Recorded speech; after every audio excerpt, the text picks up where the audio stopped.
I have directed all concerned government agencies to take the necessary steps to ensure the safe, timely, and orderly return of our Filipino workers who wish to avail of the voluntary repatriation program. Secretary Hans Kakdak is in Amman, Jordan, and is scheduled to receive the first batch of 26 repatriates from Israel at the King Hussein Crossing. In Israel, we have already provided food packs and financial help to our kababayans. Many are staying in our migrant workers' office hostel with more space ready should it be needed. We are processing over 200 requests for repatriation, and we are moving quickly to bring them home, while others have opted to remain at work. We continue to monitor our OFW caregiver who remains in hospital, stable but still on oxygen support and a ventilator. We are in touch with her family and are making sure she gets the care that she needs. In Iran, our embassy is preparing for the repatriation of an initial batch of 8 Filipinos in the coming days. Upon arrival in the Philippines, they will receive immediate support from the government, including 150,000 pesos in immediate assistance, some accommodation, transport, and livelihood support with training vouchers to help them recover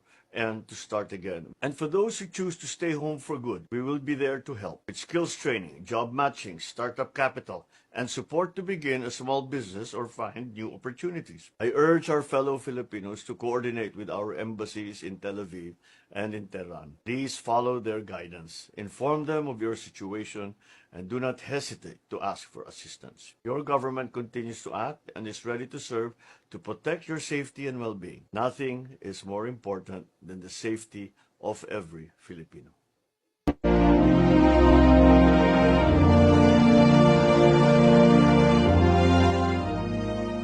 Unang-una, nag-alala, natatakot. At the same time, syempre, Kinakabahan.